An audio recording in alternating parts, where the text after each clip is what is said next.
Well, thank you for being here. Good afternoon, and the first of what I believe will be regular interaction with the state's governor and lieutenant governor, and a first, right, to have a lieutenant governor and a governor sitting in the same space talking about the things that matter to the people who live in the state of Rhode Island. When I was chaired the National Lieutenant Governors, just a little background. I did a little traveling, meeting with lieutenant governors, seeing different governance models.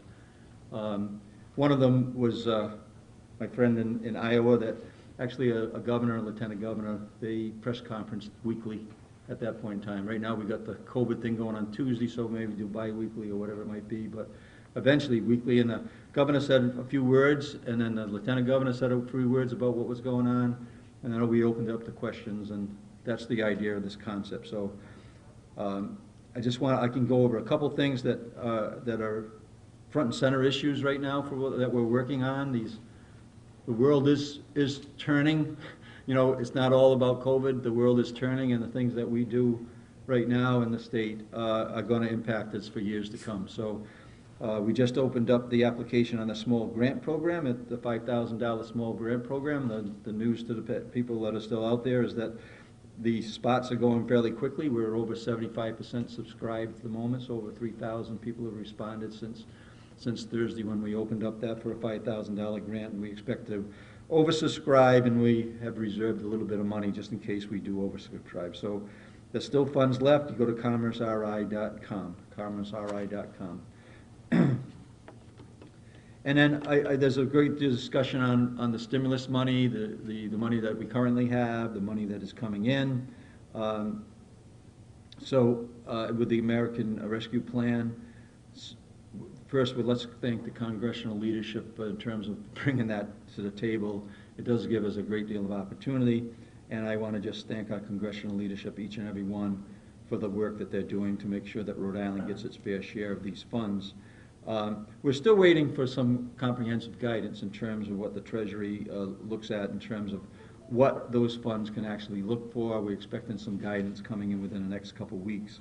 But for me, it's critical that we use these dollars in a way that benefits all Rhode Islanders and both our economy and also other factors that are important to us in education and other areas, but really taking a long-term view of how we invest those dollars. So what we want to hear from Rhode Islanders, right? We want to hear from Rhode Islanders, so we're going to be starting up the community conversation that I had. Many of you covered when I was doing a community conversation as Lieutenant Governor.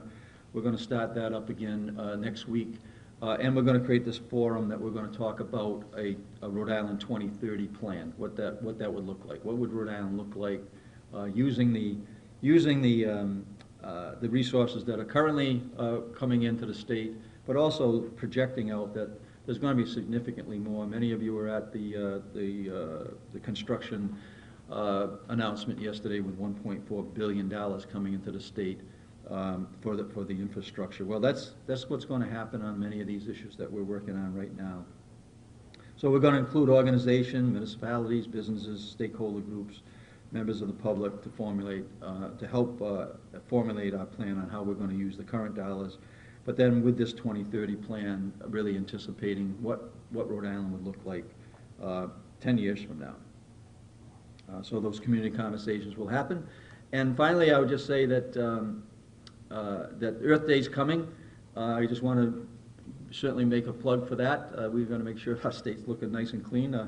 My wife Susan's interested in literacy and getting rid of litter. So we're both going to be actually on Earth Day. We'll be out. Susan and I will be out with a quad group in Providence, doing a cleanup and encouraging everybody to do the cleanup in their respective territories. So I'll leave it at that. I'll be open to questions after our new Lieutenant Governor gives you an overview.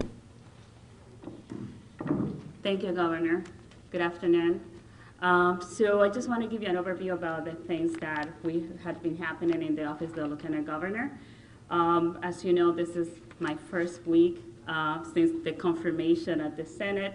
Tomorrow is going to be the first full week of the swearing in. Things are moving along.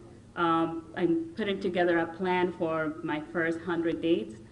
in office, I will gonna be convening a statewide groups on housing, calling all the stakeholders on housing from different part of the state.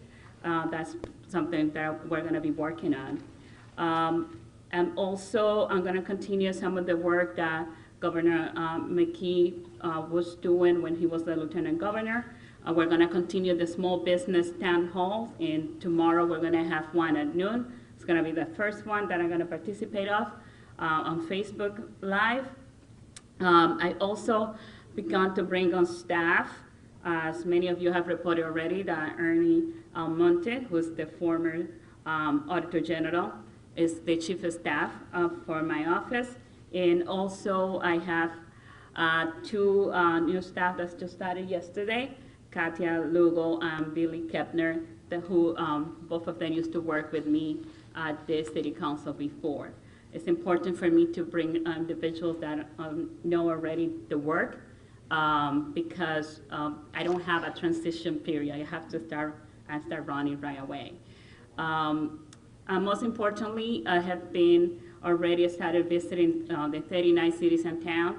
Now, Governor McKee has committed to do a joint visit to the 39 cities and towns, and we already been to Jamestown, Newport, Westerly, and we have more to cover. With that, I have been looking forward to this opportunity to answer questions from you. This is going to be, this is our first meeting together, and we're ready to build back better to make the state of Rhode Island stronger.